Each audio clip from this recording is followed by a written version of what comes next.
Hari itu seharusnya menjadi hari peringatan kematian bapak mertua saya. Tapi, di tengah acara, kakak ipar saya berdiri dan menunjuk wajah saya di depan seluruh keluarga besar. Perempuan numpang seperti dia tidak pantas duduk di kursi depan, katanya.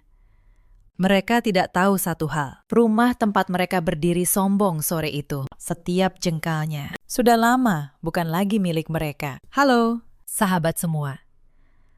Selamat datang kembali di channel ini. Tempat kita berbagi kisah-kisah kehidupan rumah tangga yang syarat pelajaran. Sebelum kita mulai, jangan lupa tuliskan dari kota mana kalian menonton di kolom komentar. Tekan tombol like dan subscribe, supaya kami makin semangat menghadirkan cerita yang lebih baik lagi. Sekarang, mari kita mulai. Nama saya Maharani. Usia saya 36 tahun. Saya bekerja sebagai pemilik sebuah klinik perawatan di kawasan Bintaro. Sudah 8 tahun saya menjadi istri dari seorang lelaki bernama Reza. Dan selama 8 tahun itu pula, saya belajar satu hal yang pahit, bahwa kebaikan yang diberikan tanpa batas seringkali dibalas dengan penghinaan. Dulu saya hanyalah seorang perawat biasa di sebuah rumah sakit swasta. Gaji saya pas-pasan. Tapi saya rajin dan saya tidak pernah mengeluh. Dari tangan saya sendiri, sedikit demi sedikit, saya menabung.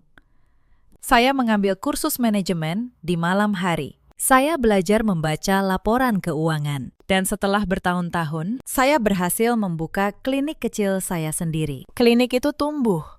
Sekarang ada 12 perawat yang bekerja di bawah saya. Reza, suami saya, adalah anak bungsu dari keluarga Wibowo. Keluarga yang dulu cukup terpandang di kampung mereka di Jawa Tengah. Tapi terpandang bukan berarti berada. Sejak saya menikahi Reza, saya tahu kondisi keuangan keluarganya jauh dari kata stabil. Bapak mertua saya, Pak Hartono, sudah sakit-sakitan sejak saya pertama kali menginjakan kaki di rumah itu. Kakak ipar saya bernama Wulan. Dia anak sulung.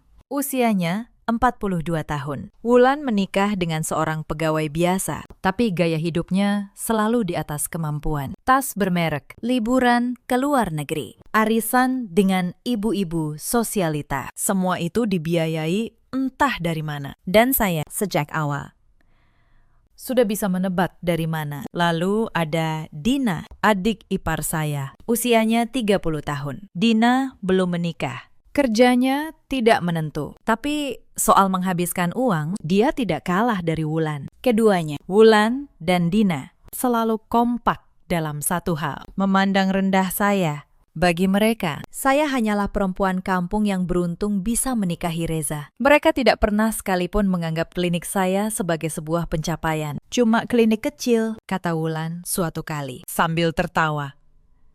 Mengurus orang sakit, pekerjaan rendahan. Saya hanya diam waktu itu. Saya sudah terbiasa diam. Pernikahan saya dengan Reza di awal sebenarnya baik-baik saja. Reza bukan lelaki jahat, tapi Reza punya satu kelemahan yang fatal. Dia tidak pernah bisa berkata tidak kepada keluarganya. Apapun yang diminta ibunya, apapun yang direngek kakaknya, Reza selalu mengalah. Dan yang lebih menyakitkan, dia selalu mengalah dengan menggunakan apa yang saya miliki. Ibu mertua saya, Bu Sari, adalah pusat dari semuanya. Di usianya yang 63 tahun, beliau masih memegang kendali penuh atas anak-anaknya. Suaranya adalah hukum. Dan dalam hukum Bu Sari, menantu seperti saya menempati kasta paling bawah. Saya boleh memberi, tapi saya tidak boleh meminta. Saya boleh membayar, tapi saya tidak boleh mengeluh. Saya masih ingat tahun-tahun pertama pernikahan saya. Saat itu, saya masih berusaha keras menyenangkan hati keluarga Reza. Setiap akhir pekan, saya datang ke rumah Bu Sari, membantu memasak, membersihkan rumah, melayani mereka semua. Saya pikir dengan ketulusan. Lama-kelamaan, mereka akan menerima saya. Tapi semakin saya merendah, semakin mereka menginjak. Kebaikan saya tidak pernah dianggap sebagai ketulusan. Bagi mereka, itu adalah kewajiban seorang menantu rendahan yang harus tahu diri. Pernah suatu kali, di awal pernikahan, saya jatuh sakit cukup parah, demam tinggi selama beberapa hari. Saya berharap setidaknya sekali ini ada yang peduli. Tapi yang terjadi, Bu Sari justru menelepon Reza dan mengeluh karena tidak ada yang memasak untuk mereka akhir pekan itu. Tidak ada satupun yang bertanya bagaimana keadaan saya. Saat itulah saya mulai paham, di mata keluarga ini, saya bukan manusia yang punya perasaan. Saya hanya alat yang berguna selama masih bisa dipakai. 3 tahun yang lalu, semuanya bermula dari satu peristiwa. Bapak mertua saya, Pak Hartono, jatuh sakit parah. Stroke, beliau lumpuh separuh badan. Tidak bisa lagi mengurus dirinya sendiri. Dan pada saat itulah, sifat asli keluarga ini mulai terlihat jelas di mata saya. Wulan, sang anak sulung, tiba-tiba sibuk. Katanya dia harus mengurus anak-anaknya. Dina, sang adik bungsu, mengaku tidak tahan melihat orang sakit. Reza, suami saya, harus bekerja. Lalu, siapa yang merawat Pak Hartono? Tidak ada yang mau. Sampai akhirnya, semua mata tertuju pada saya. Kamu kan perawat. Rani, kata Bu Sari waktu itu. Nadanya bukan meminta, nadanya memerintah. Sudah seharusnya kamu yang mengurus Bapak. Itu kewajibanmu sebagai menantu. Saya bisa saja menolak. Saya punya klinik yang harus diurus. Tapi saya melihat tubuh Pak Hartono yang terbaring tak berdaya. Saya melihat matanya yang masih sadar. Masih bisa merasakan malu karena harus dimandikan, harus disuapi. Dan hati saya tidak tega. Maka saya mengangguk. Selama 3 tahun penuh, saya merawat Pak Hartono. Setiap pagi sebelum ke klinik, saya memandikan beliau. Saya mengganti popoknya. Saya menyuapinya. Saya memberinya obat tepat waktu. Saya melatih ototnya agar tidak kaku. Malam hari, saya bangun beberapa kali untuk membalik posisi tidurnya agar tidak luka. 3 tahun, tanpa libur, tanpa ucapan terima kasih. Dan selama 3 tahun itu, sesuatu yang tidak terduga terjadi. Pak Hartono, yang dulu pendiam dan dingin terhadap saya, perlahan berubah. Beliau mulai bisa menggerakkan tangan kanannya sedikit. Beliau mulai bisa bicara terbata-bata. Dan setiap kali saya menyuapinya, mata tua itu menatap saya dengan tatapan yang berbeda. Tatapan seorang ayah. Suatu malam, ketika saya sedang membersihkan tangannya, beliau memegang jari saya dengan erat. Suaranya pelan, hampir berbisik. Rani, katanya, susah payah dari semua anak Bapak. Cuma kamu yang menganggap Bapak manusia. Saya tersenyum. Saya kira itu hanya ucapan seorang orang tua yang kesepian. Saya tidak tahu kata-kata itu akan mengubah segalanya. Sementara saya merawat Bapak. Kehidupan di rumah itu tetap berjalan seperti biasa. Wulan tetap datang sesekali, hanya untuk pamer barang baru dan meminta uang. Dina tetap menumpang makan dan mengeluh tentang hidupnya. Dan Reza, suami saya, tetap menjadi sumur uang bagi mereka semua. Sumur yang sebenarnya airnya berasal dari saya. Saya ingat dengan jelas. Tahun pertama Bapak sakit, biaya rumah sakit, obat, dan terapi menelan angka yang sangat besar. Lebih dari 200 juta rupiah. Dan tahukah kalian, dari kantong siapa uang itu keluar? Bukan dari Wulan yang sibuk berlibur. Bukan dari Dina yang tidak punya pekerjaan tetap. Tapi dari saya. Dari tabungan klinik yang saya bangun dengan keringat sendiri. Tapi yang membuat saya menahan napas bukan hanya soal biaya Bapak. Ada hal lain yang jauh lebih besar. Yang saat itu belum saya sadari sepenuhnya. Sesuatu yang berkaitan dengan rumah yang kami tempati bersama. Rumah besar di kawasan Cinere itu. Rumah yang menjadi kebanggaan keluarga Wibowo. Malam itu, saya belum tahu bahwa rumah itu menyimpan rahasia yang akan menjungkir balikan semuanya. Rumah di Cinere itu punya cerita panjang. Dulu, rumah aslinya hanyalah bangunan tua peninggalan kakek Reza. Reot, sempit, dan hampir roboh. Ketika Pak Hartono pensiun, keluarga ingin merenovasinya menjadi rumah besar. Tapi mereka tidak punya uang. Wulan tidak mau menyumbang. Dina jelas tidak punya. Reza, gajinya hanya cukup untuk kebutuhan sehari-hari. Maka, sekali lagi, sayalah yang turun tangan. Saya menjual sebagian saham klinik. Saya mengambil pinjaman atas nama klinik saya. Total Saya mengeluarkan hampir 1,5 miliar rupiah untuk merobohkan rumah tua itu dan membangun rumah baru yang megah. 2 lantai, 5 kamar, halaman luas. Rumah yang kini mereka banggakan ke seluruh tetangga. Saya melakukan itu bukan karena pamrih. Saya melakukannya karena saya pikir ini rumah keluarga, tempat kami semua berkumpul. Tapi ada satu hal yang saya lakukan dengan sangat hati-hati waktu itu. Karena uang pembangunan seluruhnya dari saya. Dan karena rumah tua itu hanya warisan tak bersurat. Saya mengurus semua dokumennya secara resmi melalui notaris. Sertifikat rumah baru itu, atas saran pengacara saya, dibuat atas nama saya sendiri, Maharani. Bukan atas nama Reza, bukan atas nama keluarga Wibowo. Saya tidak pernah mengumumkan hal itu. Saya menyimpannya rapat-rapat. Bagi keluarga Wibowo, rumah itu adalah rumah mereka. Mereka tidak pernah bertanya. Dan saya tidak pernah memberitahu. Saya membiarkan mereka merasa memiliki. Karena saya pikir selama kami rukun. Surat-surat itu hanya sehelai kertas yang tidak perlu dibicarakan. Saya salah. Kertas itu suatu hari akan menjadi senjata yang menentukan. Mari saya ceritakan bagaimana penghinaan demi penghinaan mulai menumpuk. Semuanya berawal beberapa bulan setelah Bapak mulai membaik sedikit. Hari itu, Wulan datang ke rumah dengan wajah berseri. Dia baru saja pulang dari Singapura. Tangannya penuh dengan kantong belanjaan bermerek. Dia memamerkan tas barunya kepada semua orang di ruang tamu. Ini limited edition, katanya bangga. Cuma ada beberapa di dunia. Saya hanya tersenyum tipis. Saya tahu liburan itu dan tas itu dibayar dengan uang yang Reza kirimkan minggu lalu. Uang yang saya berikan kepada Reza untuk kebutuhan Bapak. Saya mencoba bicara baik-baik kepada Reza malam itu. Mas, kata saya pelan. Uang untuk terapi Bapak bulan ini sudah menipis. Tolong jangan diberikan ke Mbak Wulan dulu. Reza menunduk.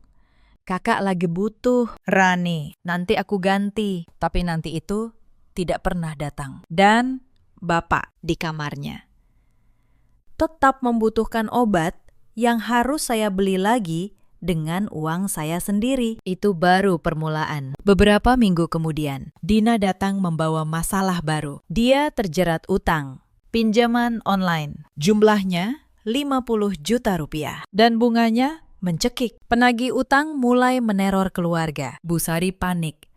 Dan tahukah kalian apa solusi yang mereka temukan? Mereka berkumpul di ruang tamu, lalu memanggil saya.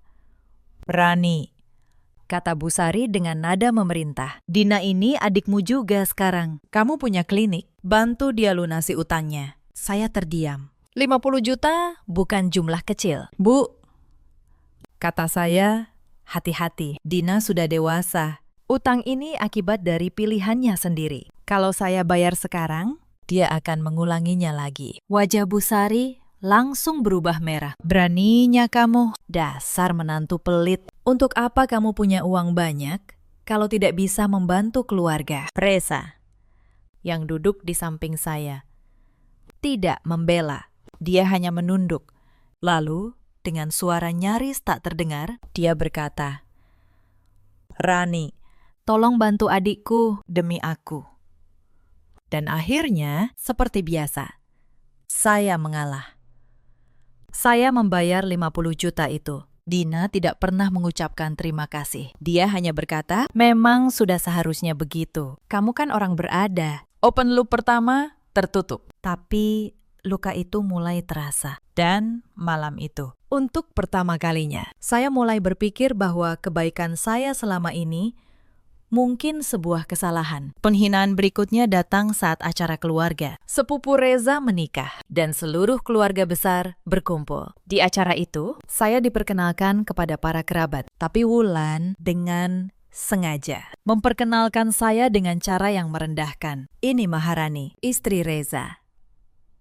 Katanya, dulu cuma perawat, untung dapat suami baik seperti adik saya. Tawa kecil terdengar di sekeliling. Saya hanya tersenyum, menelan rasa malu itu bulat-bulat. Padahal, Di acara itu, sayalah yang membayar sebagian besar biaya kado dan sumbangan keluarga. Atas nama keluarga Wibowo, mereka tampil terhormat di depan kerabat dengan uang yang keluar dari kantong saya. Dan tidak satu pun dari mereka merasa perlu berterima kasih. Bagi mereka, itu sudah kewajiban saya. Beberapa bulan berlalu. Kondisi Bapak naik turun, tapi ada satu hal yang konsisten. Setiap kali saya kelelahan merawat Bapak, setiap kali saya pulang larut dari klinik, lalu masih harus mengurus beliau. Tidak ada satupun anggota keluarga yang menawarkan bantuan. Yang ada, mereka justru menambah beban. Suatu hari, saya pulang dari klinik dalam keadaan sangat lelah. Saya baru saja menangani pasien darurat. Begitu sampai rumah, Wulan menyambut saya dengan keluhan. "Rani,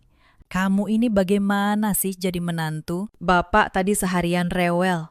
Aku sampai pusing." Saya menahan emosi. "Mbak ada di rumah seharian. Kenapa tidak, Mbak? Yang urus Bapak sebentar." Wulan memandang saya seolah saya mengatakan hal paling konyol di dunia. "Aku mengurus orang sakit. Itu kan tugasmu. Aku ini anak kandungnya, bukan pembantu." Kata-kata itu menampar saya. Anak kandung. Tapi anak kandung yang tidak pernah sekalipun memandikan ayahnya sendiri. Sementara saya, sang menantu, melakukan semuanya. Saya masuk ke kamar Bapak malam itu. Beliau menatap saya.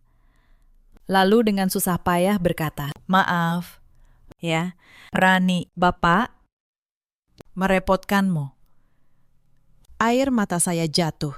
Bukan karena lelah merawat beliau, tapi karena beliau satu-satunya orang yang sakit dan tak berdaya. Justru satu-satunya yang tahu berterima kasih. Lalu datang puncak dari semua kesombongan itu. Hari ulang tahun Bu Sari. Keluarga mengadakan pesta besar di rumah. Sekali lagi, sayalah yang membayar semua biayanya. Catering, dekorasi, semuanya. Di tengah pesta, Bu Sari berdiri untuk memberi sambutan. Dia berterima kasih kepada Wulan yang katanya selalu ada untuk ibu. Dia berterima kasih kepada Dina yang selalu menemani. Dia berterima kasih kepada Reza, anak kesayangannya. Nama saya tidak disebut sama sekali. Padahal, seluruh pesta itu dari awal sampai akhir adalah hasil uang saya. Saya berdiri di sudut ruangan, memegang nampan. Seperti pelayan di rumah saya sendiri. Dan saat itulah, seorang kerabat jauh berbisik kepada saya. "Kamu sabar sekali ya, Rani. Diperlakukan seperti pembantu di keluarga yang kamu biayai sendiri." Bisikan itu membuat sesuatu di dalam dada saya retak. Untuk pertama kalinya, saya bertanya pada diri sendiri, sampai kapan saya akan terus seperti ini? Tapi titik baliknya yang sebenarnya terjadi di kamar Bapak. Beberapa bulan setelah pesta itu, kondisi Pak Hartono memburuk drastis. Dokter berkata, waktunya tidak lama lagi, dan di hari-hari terakhirnya, beliau meminta sesuatu yang mengejutkan saya. Beliau meminta saya memanggil notaris. Notaris pribadi, bukan yang lain. Dan beliau melarang saya memberitahu siapapun di keluarga. "Bapak ingin meluruskan satu hal sebelum pergi," katanya pelan. Saya menuruti permintaannya. Notaris datang diam-diam. Mereka berbicara berdua di kamar, sementara saya menunggu di luar. Saya tidak tahu apa yang mereka bicarakan. Saya hanya tahu, setelah notaris pergi, Bapak memanggil saya. Beliau menyerahkan sebuah map coklat ke tangan saya. "Simpan ini," katanya. "Jangan dibuka sebelum waktunya. Kamu akan tahu kapan saatnya." Dan beliau menggenggam tangan saya untuk yang terakhir kalinya. 3 hari kemudian, Pak Hartono meninggal dunia. Seluruh keluarga berkumpul, menangis, berduka.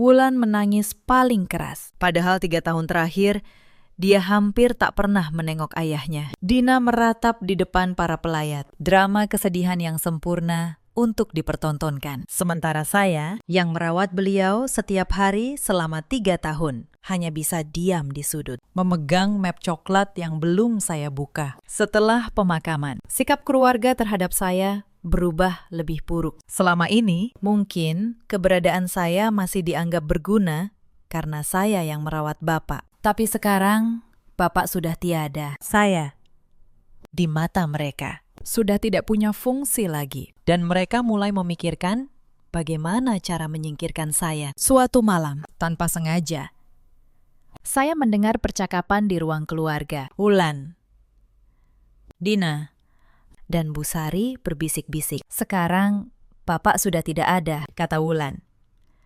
Untuk apa lagi Rani di sini? Suruh Reza ceraikan saja dia. Toh dia cuma perawat. Rumah ini, harta ini, semua milik kita. Bu Sari mengangguk. Iya, tapi pelan-pelan. Kuras dulu uangnya. Setelah itu, baru kita usir. Saya berdiri di balik dinding, mendengar semuanya. Tangan saya dingin. Tapi anehnya, hati saya justru menjadi sangat tenang. Malam itu, saya pulang ke kamar. Saya membuka lemari dan mengeluarkan 2 hal. Yang pertama, sertifikat rumah yang sudah lama saya simpan atas nama saya, Maharani. Yang kedua, map coklat, pemberian Bapak yang belum pernah saya buka. Tangan saya gemetar saat membuka map itu. Dan ketika saya membaca isinya, napas saya tertahan. Apa yang tertulis di sana mengubah segalanya. Di dalam map itu ada surat wasiat resmi. Ditulis dan disahkan oleh notaris. Ditandatangani oleh Pak Hartono di hari-hari terakhirnya. Isinya jelas. Seluruh sisa harta pribadi Pak Hartono, termasuk tabungan emas yang selama ini disembunyikan dari anak-anaknya, dan sebidang tanah warisan di kampung yang ternyata bernilai miliaran. Semuanya diwariskan kepada satu orang, bukan kepada Wulan, bukan kepada Dina, bukan kepada Reza, tapi kepada saya, Maharani. Di bagian bawah surat itu, ada catatan tulisan tangan Bapak yang sudah gemetar. Untuk Rani, satu-satunya yang merawatku seperti anak. Sisanya tidak pernah pulang untukku, hanya untuk uangku. Saya memegang surat itu, dan untuk pertama kalinya dalam bertahun-tahun, saya menangis. Bukan karena harta, tapi karena akhirnya ada satu orang yang melihat semua pengorbanan saya. Sayang sekali, orang itu sudah tiada. Saya menyimpan kembali kedua dokumen itu, sertifikat rumah dan surat wasiat. Saya tahu, sebentar lagi, keluarga ini akan menggelar peringatan 40 hari kematian Bapak. Seluruh keluarga besar akan berkumpul. Dan saya tahu, di acara itulah, mereka berencana mulai menyingkirkan saya secara terbuka. Tapi, mereka tidak tahu, di acara yang sama, semua kebenaran akan terungkap. Mereka mengira sedang menyiapkan panggung untuk mempermalukan saya. Padahal mereka sedang menyiapkan panggung untuk kehancuran mereka sendiri. Sebelum hari peringatan itu tiba, masih ada beberapa penghinaan yang harus saya telan. Penghinaan yang tanpa mereka sadari justru semakin meyakinkan saya bahwa keputusan yang akan saya ambil sudah benar. Suatu pagi, Wulan datang ke rumah dan langsung meminta kunci mobil SUV saya. Aku mau ke acara arisan di Pondok Indah, katanya. Tanpa basa-basi, mobilku sedang di bengkel. Pinjam mobilmu. Ya, dia bahkan tidak bertanya. Dia memerintah. Saya menjelaskan bahwa saya membutuhkan mobil itu untuk ke klinik. Tapi Wulan langsung memasang wajah masam. Klinik. Memang apa pentingnya klinik kecilmu itu dibanding acara keluargaku? Jangan pelit, Rani. Demi menghindari keributan, saya mengalah. Saya menyerahkan kunci itu, dan sore harinya, mobil saya kembali dalam kondisi yang membuat saya menahan napas. Bemper depannya penyok, ada goresan panjang di sisi kanan. Wulan menyerahkan kunci dengan santai. Tadi ada yang menyerempet sedikit. Bukan salahku, nanti kamu betulkan sendiri, ya. Kamu kan punya uang. Lalu dia pergi begitu saja, tanpa rasa bersalah. Biaya perbaikannya, sekali lagi, keluar dari kantong saya. Beberapa hari kemudian, ada kejadian yang lebih menyakitkan lagi. Sebuah perusahaan asuransi besar datang ke klinik saya, menawarkan kerjasama yang sangat menguntungkan. Itu adalah pencapaian besar bagi saya. Hasil kerja keras bertahun-tahun. Dengan gembira, saya menceritakannya saat makan malam keluarga. Tapi alih-alih ikut senang, Bu Sari justru berkata dengan nada meremehkan, "Sudahlah, Rani. Jangan terlalu bangga dengan urusan klinikmu itu. Perempuan yang baik itu mengurus keluarga, bukan sibuk dengan bisnis." Untung Reza mau menerimamu yang sibuk begitu. Reza, sekali lagi, hanya diam.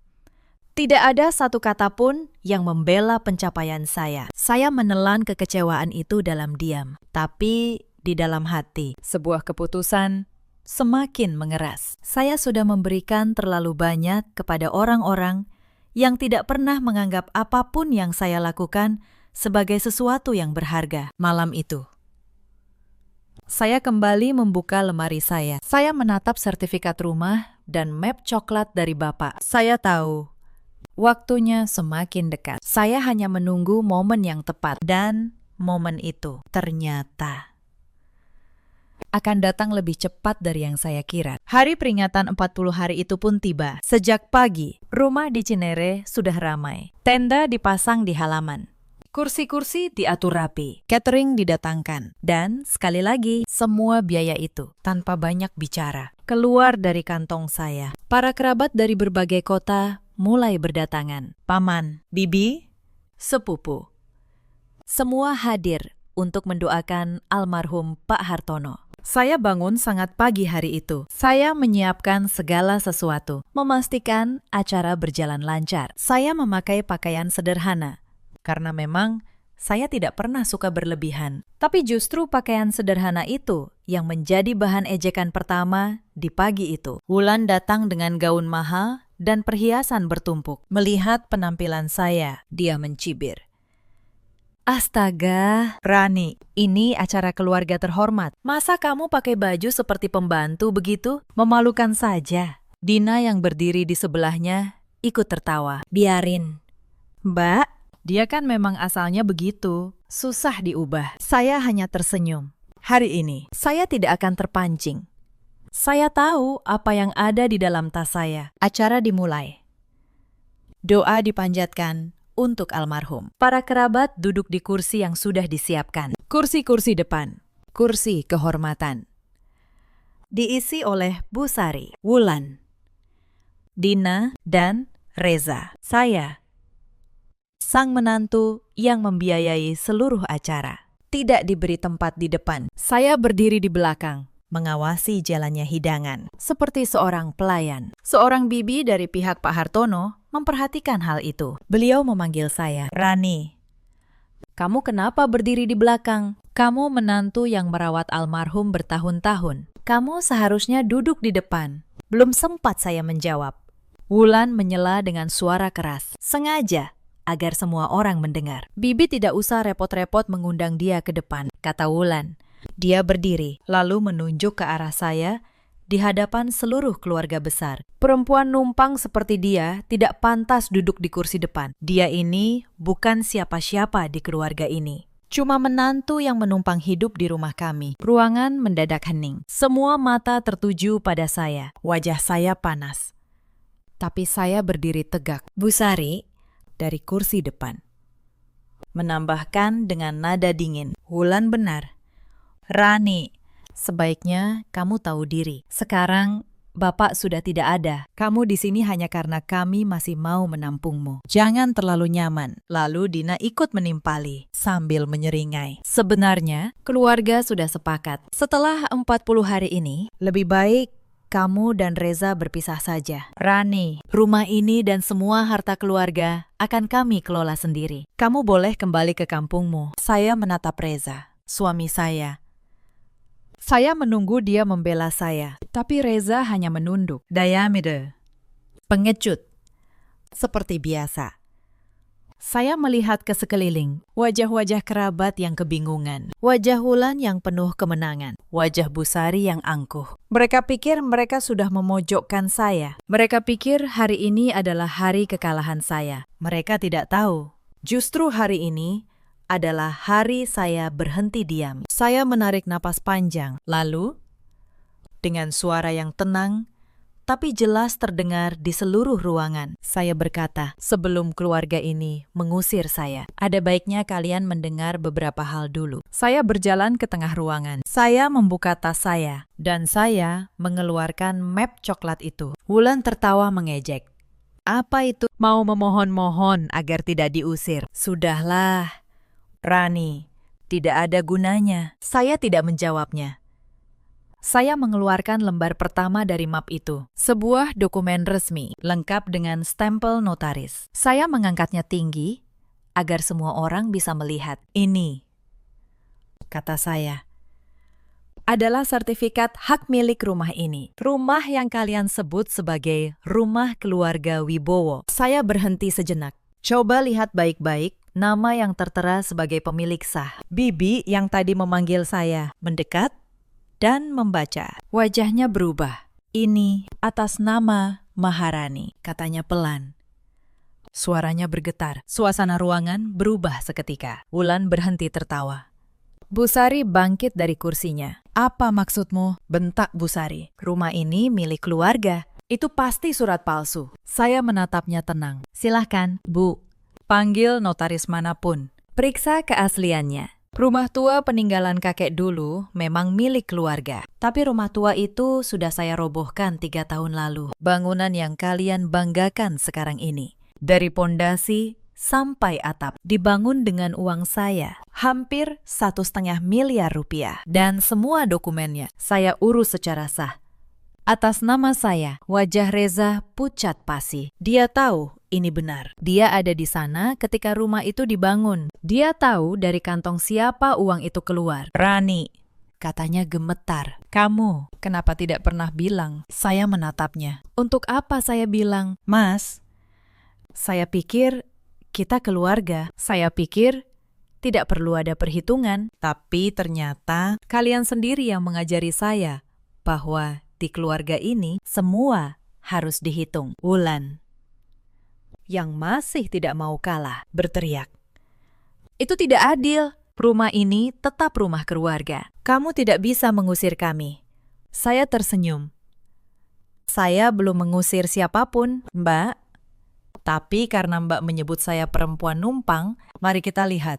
Siapa sebenarnya yang menumpang di sini? Saya mengeluarkan lembar berikutnya, sebuah dokumen lain. Ini surat wasiat resmi almarhum Bapak. Disahkan notaris. Ditandatangani beliau sebelum meninggal. Mendengar kata wasiat, seluruh ruangan terdiam total. Wulan dan Dina saling pandang. Bu Sari terlihat gugup untuk pertama kalinya. Wasiat apa? Tanya Bu Sari dengan suara serak. Bapak tidak pernah bilang soal wasiat. Saya membacakan isinya dengan suara lantang. Seluruh harta pribadi saya, termasuk tabungan emas dan tanah warisan di kampung, saya wariskan sepenuhnya kepada menantu saya, Maharani. Karena dialah satu-satunya yang merawat saya seperti anak. Anak-anak kandung saya tidak pernah pulang untuk saya, hanya untuk uang saya. Wulan menjerit.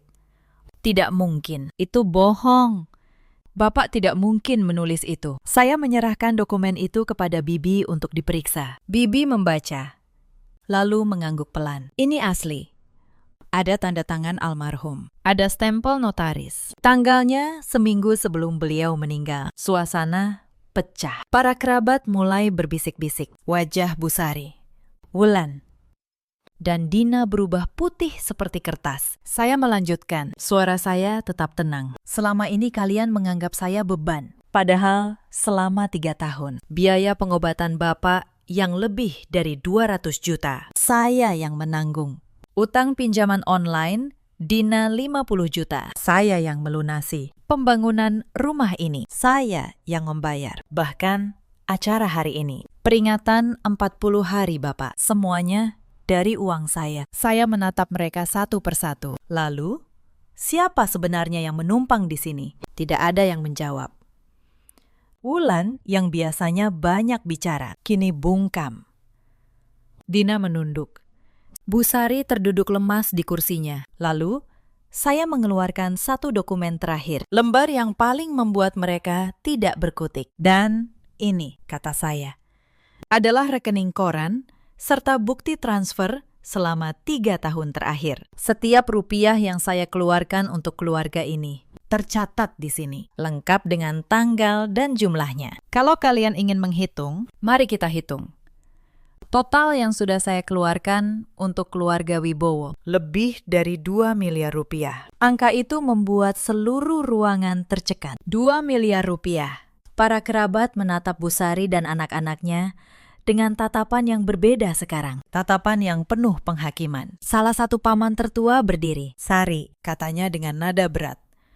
"Selama ini kami kira kalian yang menanggung semuanya. Ternyata menantu yang kalian hina ini yang membayar semuanya. Sementara kalian mengusirnya seperti pembantu. Kalian seharusnya malu." Bu Sari membuka mulut, mencoba membela diri. Tapi Rani sudah seharusnya membantu. Dia kan bagian dari keluarga. Paman itu memotong dengan tajam. "Bagian dari keluarga. Tadi kalian sendiri yang menyebutnya perempuan numpang. Tadi kalian sendiri yang mau mengusirnya. Sekarang setelah tahu semua harta atas namanya, baru dia jadi bagian dari keluarga." Saya menatap Reza, suami saya. Lelaki yang selama 8 tahun selalu memilih keluarganya di atas saya. Lelaki yang tadi diam ketika saya dihina di depan semua orang. "Mas Reza," kata saya pelan.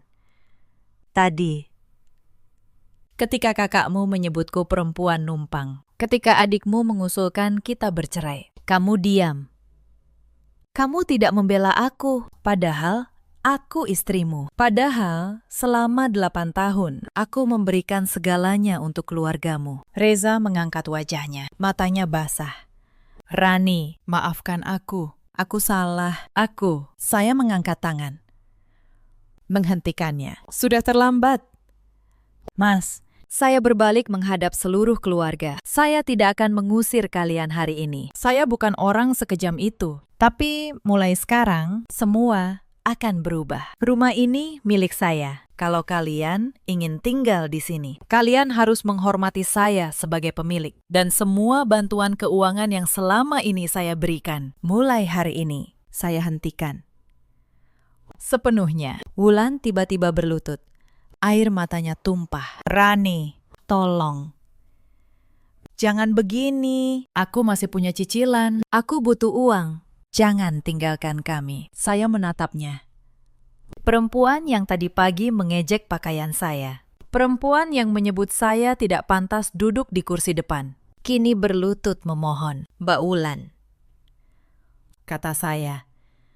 "Tadi Mbak bilang saya perempuan numpang. Tadi Mbak bilang saya bukan siapa-siapa. Sekarang, hiduplah dengan kemampuanmu sendiri. Bukankah itu yang selalu kalian katakan kepada saya? Hidup mandiri, tanpa menyusahkan orang lain." Dina ikut menangis. "Lalu utang-utangku bagaimana?" "Aku tidak punya uang." Saya menjawab, "Tenang, itu akibat dari pilihanmu sendiri." "Dina, seperti yang pernah saya katakan dulu, sebelum kalian memaksa saya membayarnya, Bu Sari, sang ibu mertua, yang dulu suaranya adalah hukum, kini hanya bisa terdiam." Tubuhnya gemetar di kursi. Saya menutup tas saya. Saya menatap mereka semua untuk terakhir kalinya di acara itu. Saya merawat Bapak bukan karena mengharapkan warisan. Saya bahkan tidak tahu beliau menulis wasiat ini sampai beliau meninggal. Saya melakukannya karena saya tahu rasanya menjadi manusia yang dianggap tidak berharga. Dan Bapak, di hari-hari terakhirnya, adalah satu-satunya orang di keluarga ini yang memperlakukan saya sebagai manusia. Maka biarlah harta ini menjadi caranya berterima kasih. Bukan dari kalian, dari beliau. Lalu saya berjalan keluar dari ruangan itu dengan kepala tegak untuk pertama kalinya dalam 8 tahun. Saya tidak merasa seperti pelayan di rumah saya sendiri. Saya merasa seperti pemiliknya karena memang sayalah pemiliknya. Hari-hari setelah peristiwa di acara peringatan itu, suasana rumah berubah total. Tidak ada lagi suara Wulan yang nyaring memerintah. Tidak ada lagi tawa mengejek dari Dina. Rumah yang dulu penuh kesombongan itu kini sunyi, dipenuhi rasa malu yang menggantung di udara. Saya tetap tinggal di rumah itu sebagai pemiliknya, tapi saya tidak serta-merta mengusir siapapun. Saya memberi mereka waktu. Saya hanya menetapkan satu aturan yang jelas. Mulai sekarang, tidak ada lagi uang saya yang mengalir ke kantong mereka. Tidak ada lagi cicilan yang saya bayar.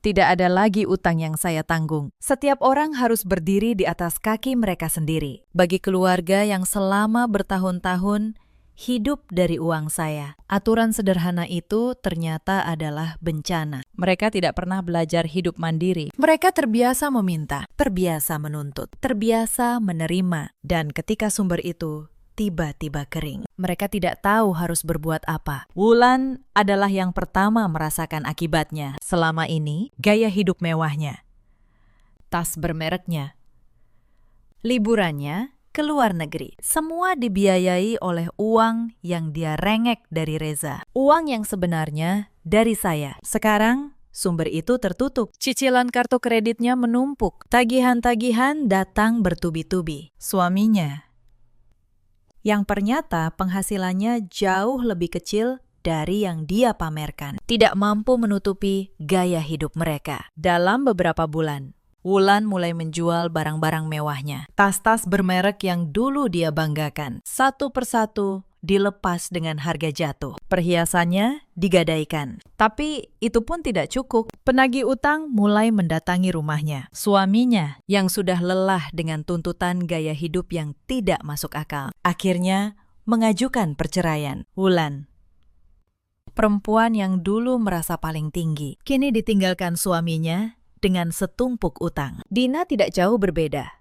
Utang pinjaman online-nya yang dulu saya lunasi, kini menumpuk lagi karena dia tidak pernah berhenti berutang. Tanpa ada saya yang membayar, penagih utang meneror hidupnya siang dan malam. Dina, yang dulu santai dan suka bermalas-malasan, kini terpaksa mencari pekerjaan apapun untuk bertahan hidup. Tapi karena tidak punya keahlian dan tidak terbiasa bekerja keras, dia berpindah-pindah dari satu pekerjaan kasar ke pekerjaan kasar lainnya. Bu Sari, sang ibu mertua, mengalami pukulan paling berat. Selama puluhan tahun, beliau merasa menjadi penguasa di keluarga. Suaranya adalah hukum. Tapi kini, setelah semua kebenaran terungkap di depan keluarga besar, kewibawaannya runtuh. Para kerabat yang dulu menghormatinya, kini memandangnya dengan sinis. Cerita tentang bagaimana keluarga Wibowo menghina menantu yang membiayai mereka, menyebar ke seluruh keluarga besar. Bu Sari,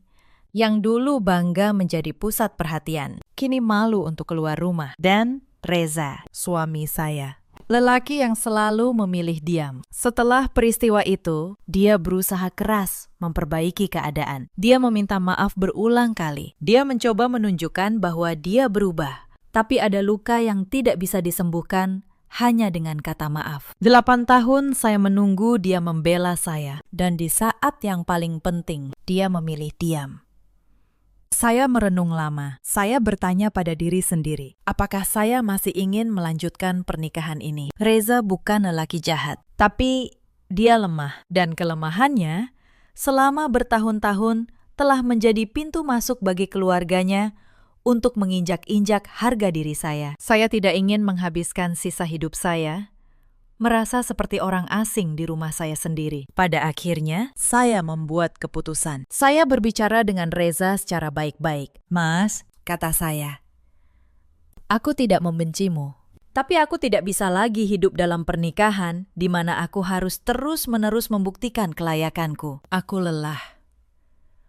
Mas, Reza menangis. Tapi dia tahu, dia tidak punya hak untuk menahan saya. Kami berpisah baik-baik. Tanpa pertengkaran, tanpa drama, Reza pindah dari rumah itu. Kembali tinggal bersama ibunya, yang kini hidup dalam kesederhanaan yang terpaksa. Saya tetap tinggal di rumah Cinere yang menjadi milik saya. Tapi setelah beberapa waktu, saya memutuskan untuk menjualnya. Rumah itu menyimpan terlalu banyak kenangan pahit. Saya menjualnya dengan harga yang sangat baik, mengingat lokasinya yang strategis dan bangunannya yang megah. Uang dari penjualan itu saya gunakan untuk mengembangkan klinik saya. Klinik kecil yang dulu mereka ejek sebagai pekerjaan rendahan, kini berkembang menjadi sebuah pusat perawatan kesehatan yang besar. Saya membuka cabang kedua, lalu cabang ketiga. Puluhan orang bekerja di bawah saya. Saya, perempuan yang dulu disebut hanya perawat biasa, kini menjadi pengusaha yang dihormati. Dan saya melakukan semuanya sendiri, tanpa bantuan keluarga Wibowo, tanpa harus memohon kepada siapapun. Tanah warisan di kampung yang diwariskan Pak Hartono kepada saya ternyata bernilai jauh lebih besar dari dugaan. Daerah itu sedang berkembang menjadi kawasan industri. Harga tanahnya melonjak, tapi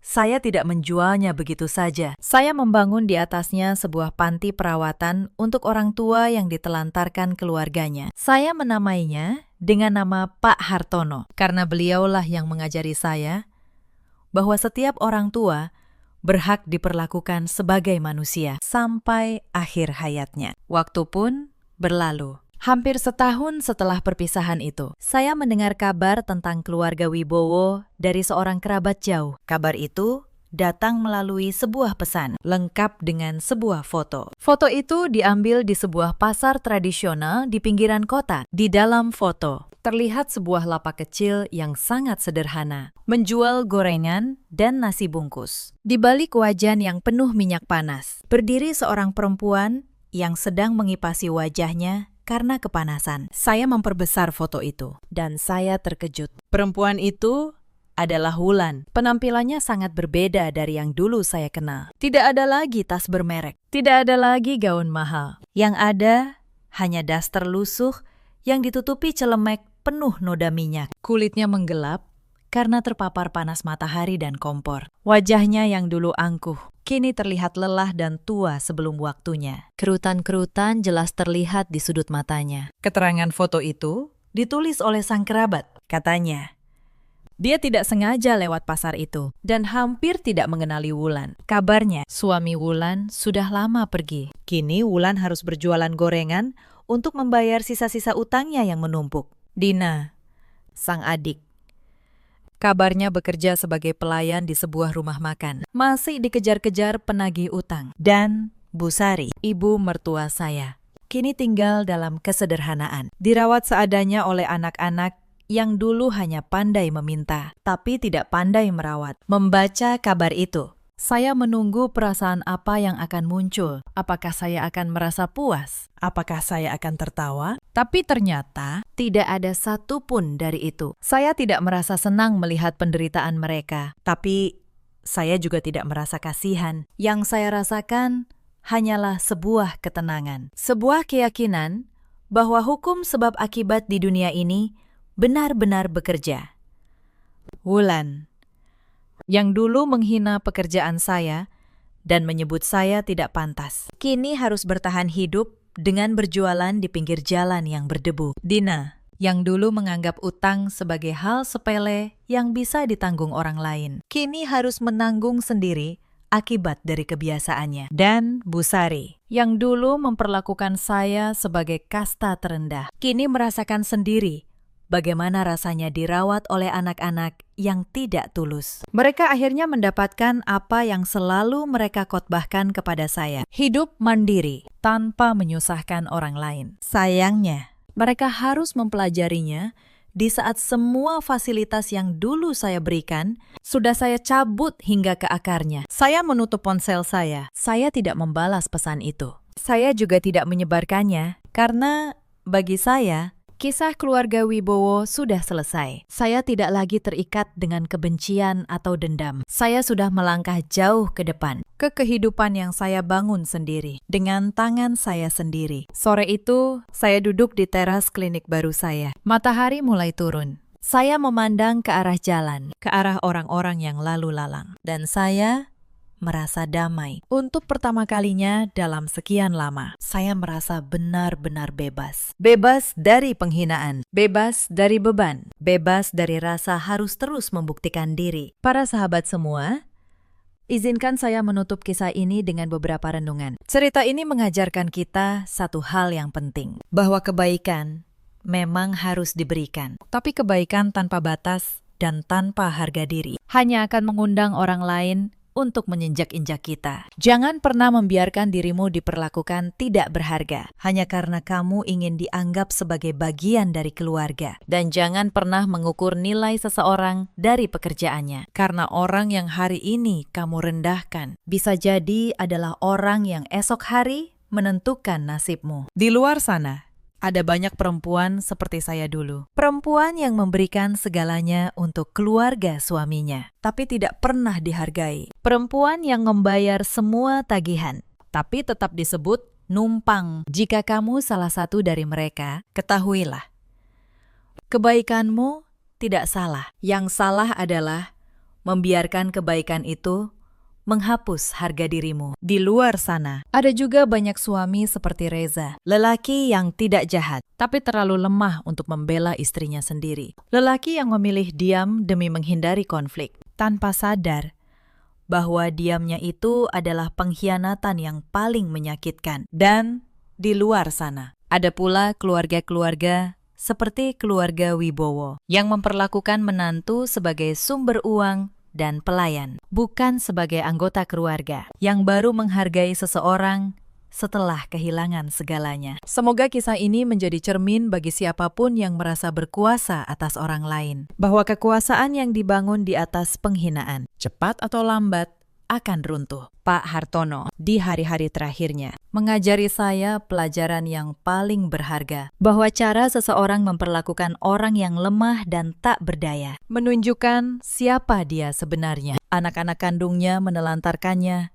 saat dia tidak berdaya. Tapi seorang menantu yang dianggap asing justru merawatnya seperti anak. Dan di akhir hidupnya, beliau memilih untuk berterima kasih dengan cara yang tidak akan pernah saya lupakan. Dalam hidup, kita semua punya pilihan. Pilihan untuk menjadi orang yang menghargai atau orang yang merendahkan. Pilihan untuk membalas kebaikan atau memanfaatkannya. Dan setiap pilihan itu pada akhirnya akan kembali kepada kita sendiri. Itulah hukum kehidupan yang tidak pernah meleset. Jika kisah ini menyentuh hati kalian, tuliskan pengalaman kalian di kolom komentar. Ceritakan, pernahkah kalian merasa tidak dihargai oleh keluarga yang kalian cintai? Bagikan kisah ini kepada siapapun yang mungkin membutuhkannya. Dan terima kasih sudah menemani saya sampai akhir cerita. Sampai jumpa di kisah berikutnya. Saat saya sedang dinas di luar kota, ibu mertua mengeluarkan semua barang saya dari kamar utama. Lemari saya dikosongkan. Pakaian saya dimasukkan ke karung. Dan kamar itu diserahkan kepada kakak ipar yang baru melahirkan. Saya hanya berdiri di ambang pintu, menatap rumah yang sertifikatnya atas nama saya sendiri. Saya tidak menangis.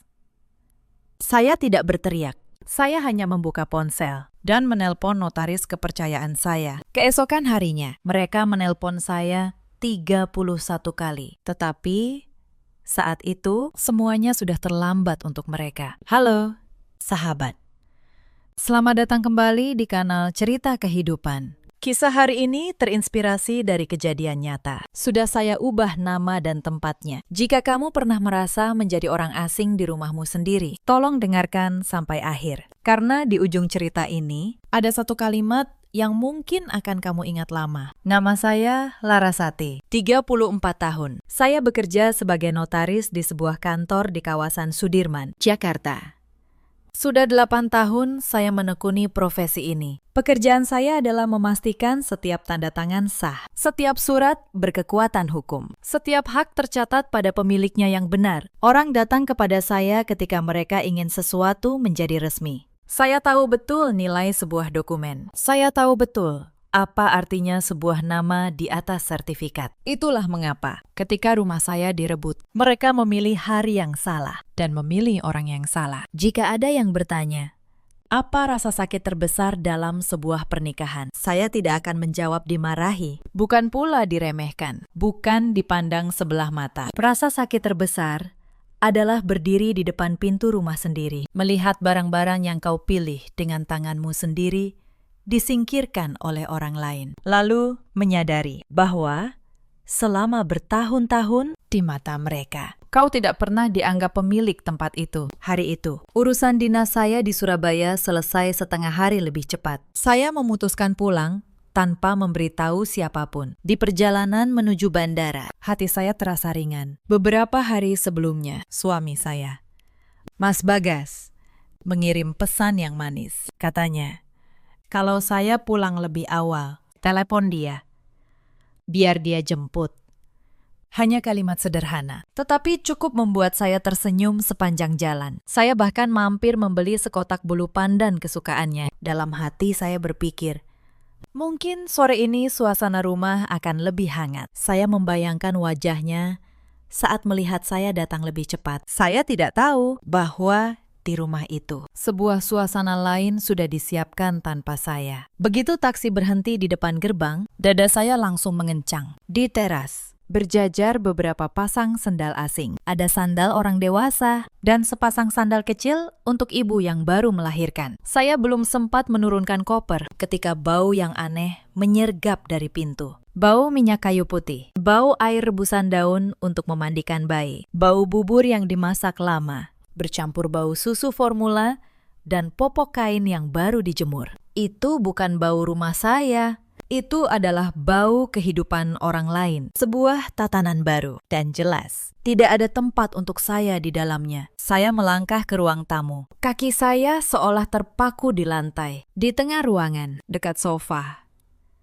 ada beberapa kantong plastik hitam besar, diisi seadanya dengan pakaian saya. Ada blazer kerja yang baru saya beli bulan lalu. Ada rok yang biasa saya gantung rapi. Bahkan selendang pemberian almarhumah nenek saya. Diremas kusut, dimasukkan begitu saja seperti barang bekas. Saya menunduk.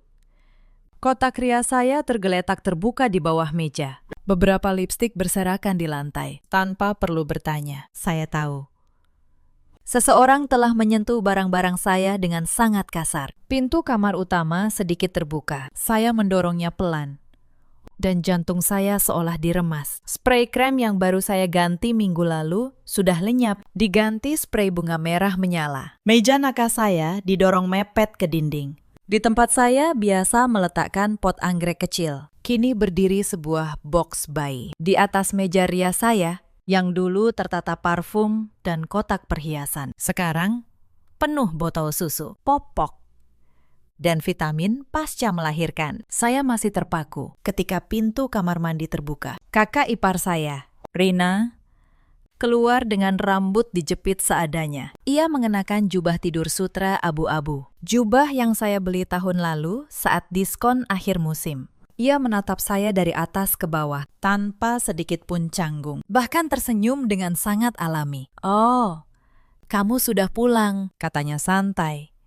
"Tadi aku baru bilang ke ibu, kamar ini paling sejuk. Ada AC-nya. Paling pas untuk merawat bayi." Saya menoleh padanya. Sesaat saya tidak bisa berkata apa-apa. Bukan karena saya kehabisan kata, tetapi karena saya tidak percaya ada orang yang begitu tidak tahu malu. Jubah yang ia pakai adalah milik saya. Kamar ini adalah kamar saya. Setiap benda terkecil di sini adalah hasil pilihan dan tangan saya sendiri. Namun, ia berdiri di sana, berbicara seolah-olah sayalah yang salah masuk ke tempat asing. Tepat saat itu, ibu mertua saya, Bu Marni, muncul dari dapur. Beliau berkaca pinggang di ambang pintu. Nadanya santai, hingga terdengar menakutkan. "Kamu pulang pas sekali, Larasati," kata Bu Marni. "Ibu baru mau menelponmu. Rina baru melahirkan. Badannya masih lemah. Ada bayi pula. Jadi, harus di kamar yang luas. Kamu dan Bagas pindah sementara ke kamar kecil di ujung lorong. Beberapa bulan saja, sesama keluarga. Mengalah sedikit, tidak akan rugi." Saya menoleh perlahan. Bagas berdiri dekat meja makan. Tangannya memegang sebungkus vitamin yang belum dibuka. Matanya menghindari tatapan saya. Saya menatap suami saya lama sekali. Saya hanya butuh ia melangkah maju dan mengucapkan satu kalimat kepada ibunya, bahwa urusan ini harus menunggu saya pulang untuk dibicarakan. Hanya satu kalimat. Tetapi ia tidak melakukannya. "Mengertilah," kata Bagas pelan. "Kakak baru melahirkan. Kita kan keluarga." Kata keluarga itu terdengar begitu pahit di telinga saya. Diucapkan oleh orang yang justru tidak memperlakukan saya seperti keluarga. Saya melangkah ke arah lemari arsip di samping meja rias. Laci paling atas sedikit terbuka. Tidak seperti biasanya. Beberapa map yang biasa saya susun rapi, kini berantakan, tidak berurutan. Sangat kecil, sangat samar, tetapi saya, seorang notaris, mengerti betul satu hal. Kamar ini tidak hanya ditempati untuk masa nifas. Seseorang telah menggeledah,nya. Dan yang mereka cari bukan tempat tidur. Mungkin karena melihat saya diam terlalu lama. Bu Marni semakin menjadi. Beliau melangkah masuk. Suaranya melengking. Jangan pasang muka begitu, sesama perempuan. Kalau yang lain sedang lemah, ya harus tahu diri untuk mengalah. Atau kamu lebih sayang tempat tidur daripada darah daging keluarga. Istri kakak iparmu ini baru saja melahirkan bayi merah. Masa kamu mau berebut dengannya? Saya mengangkat kepala, menatapnya, lalu menatap suami saya. Kemudian Rina yang berdiri di tengah kamar saya, seolah sudah lama tinggal di sana. Anehnya, saat itu saya tidak marah, tidak menangis, tidak berteriak. Hati saya tiba-tiba menjadi dingin, begitu dingin, hingga semua kekesalan bertahun-tahun seolah membeku menjadi sebongkah es. Saya menarik koper saya ke tepi tempat tidur, membukanya pelan. Dengan tenang, saya mengambil dokumen pribadi saya, laptop, dan satu map kecil yang selama ini saya kunci di laci paling bawah. Satu persatu, saya masukkan ke kompartemen koper. Seluruh keluarga itu mungkin mengira saya sedang merajuk kekanak-kanakan. Tetapi ketika saya menutup resleting koper dan menariknya ke pintu, barulah saya menoleh dan tersenyum tipis. "Bu," kata saya, "tenang." Larasati mengerti. Siapa yang lebih butuh tempat di rumah ini? Hari ini, Larasati lihat dengan sangat jelas. Setelah itu, saya menarik koper dan berjalan keluar. Di belakang saya, Bu Marni masih sempat melontarkan kalimat penuh hinaan. "Pergi saja sana. Kita lihat tanpa rumah ini kamu bisa hidup berapa lama?" Saya tidak menoleh ke belakang, karena saat itu juga saya tahu betul orang yang nanti akan panik bukanlah saya. Malam itu, setelah membawa koper ke rumah orang tua, saya hampir tidak bisa tidur. Saya berbaring di kamar lama saya, menatap langit-langit. Di telinga saya masih terngiang ucapan ibu mertua. "Tanpa rumah ini, kamu bisa hidup berapa lama?" Saya tidak lagi marah sampai ingin menangis. Saya hanya merasa dingin. Dinginnya seseorang yang akhirnya mengerti bahwa apa yang terjadi malam ini bukanlah kejadian mendadak. Itu adalah hasil dari berkali-kali saya mengalah, berkali-kali saya mundur, sehingga sedikit demi sedikit orang lain menginjak kepala saya dan menganggapnya hal yang wajar. Saya teringat hari-hari awal pernikahan. Saya dan Bagas menikah hampir 5 tahun lalu. Waktu itu, ia bukan pria seperti sekarang. Ia perhatian, ia membela saya. Tetapi sejak kami tinggal serumah dengan ibunya, sesuatu berubah. Setiap kali ada perselisihan, ia selalu memilih jalan paling mudah, yaitu menyuruh saya mengalah. Saya ingat satu malam, di tahun kedua, Bu Marni menuduh saya tidak menghormatinya, hanya karena saya pulang kerja larut dan tidak sempat menyiapkan makan malam. Padahal hari itu saya menyelesaikan 2 akta besar dan pulang dengan kaki yang hampir tidak bisa melangkah. Saya menjelaskan baik-baik, tetapi Bu Marni terus menyudutkan. Saya menoleh kepada Bagas, berharap ia berkata, "Bu, Laras juga lelah bekerja." Hanya itu. Tetapi yang ia katakan adalah, "Sudahlah, Laras, minta maaf saja ke ibu, biar selesai." Saya minta maaf malam itu, bukan karena saya salah, tetapi karena saya lelah dan setiap kali saya minta maaf untuk hal yang bukan salah saya, sedikit demi sedikit. Ada bagian dari diri saya yang ikut terkikis. Saya tidak menyadarinya saat itu. Saya pikir saya sedang menjaga rumah tangga, padahal saya sedang mengajari mereka bahwa saya bisa diinjak tanpa perlawanan. Rumah yang kami tempati itu, saya beli 4 tahun lalu dengan tabungan saya sendiri, ditambah pinjaman bank yang saya cicil dari gaji saya. Sertifikatnya atas nama saya, Larasati. Bagas tahu itu. Bu Marni tahu itu. Tetapi entah sejak kapan, mereka mulai berbicara seolah rumah itu milik keluarga besar. Saya selalu mengira itu hanya cara bicara. Sampai malam ini, saat saya melihat laci arsip saya yang berantakan, saya mulai mengingat-ingat. Bukan satu kejadian, tetapi sebuah deretan panjang. Yang dulu saya kira hanya kebetulan. Tahun pertama pernikahan, Bu Marni datang menginap. Katanya hanya seminggu. Ternyata 2 bulan. Selama itu, ia mengganti tirai ruang tamu pilihan saya dengan tirai pilihannya sendiri. Saat saya bertanya, ia bilang, "Tirai saya terlalu suram." Saya mengalah. Saya pikir itu hal kecil. Tahun kedua, Rina sering datang akhir pekan. Setiap kali, ia membuka lemari saya, mencoba pakaian saya, kadang membawanya pulang tanpa bertanya saat saya menyinggung dengan halus. Bagas justru menegur saya, katanya, "Masa sama kakak sendiri perhitungan?" Saya mengalah lagi. Tahun ketiga, mulai berbeda. Rina mulai bertanya hal-hal yang aneh. Tentang siapa nama yang tertera di sertifikat rumah. Tentang berapa nilai rumah ini sekarang. Tentang apakah Bagas punya hak atas rumah. Karena ia suami saya. Waktu itu saya menjawab apa adanya. Rumah ini atas nama saya. Dibeli dari uang saya. Dan suami tidak otomatis memiliki aset yang dibawa istri ke dalam pernikahan jika itu jelas milik pribadi. Saya menjawab, sebagai notaris, datar, tanpa curiga. Saya tidak sadar, saya baru saja memberi mereka peta. Sejak itu, pertanyaan tentang rumah datang berulang. Selalu disisipkan di antara obrolan biasa. Bagaimana kalau rumah dibalik nama ke nama bersama? Bagaimana kalau rumah dipakai jaminan untuk modal usaha Rina? Bagaimana kalau? Setiap kali saya menolak halus, dan setiap kali suasana di rumah menjadi dingin selama beberapa hari, sampai saya yang akhirnya minta maaf, hanya agar damai. Saya baru mengerti sekarang, mereka tidak pernah berhenti. Mereka hanya menunggu satu kesempatan saat saya jauh, saat saya lengah, saat saya tidak bisa menjaga apa yang menjadi milik saya. Dan kesempatan itu adalah perjalanan dinas saya minggu ini. Sebagai notaris, saya tahu satu hal yang orang awam sering lupa. Sebuah rumah bukan hanya tempat tinggal. Ia adalah aset, dan sebuah sertifikat hak milik adalah benda yang bisa diubah menjadi uang jika jatuh ke tangan yang salah, dengan cara yang salah. Saya bangun dari tempat tidur. Saya membuka laptop.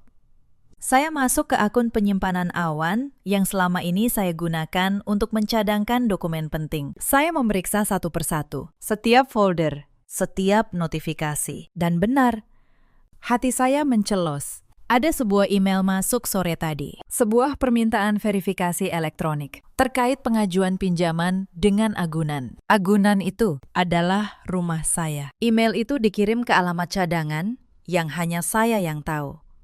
Karena dulu saya pernah mendaftarkannya sebagai email pemulihan saat membeli rumah. Pengaju permohonan, bukan saya.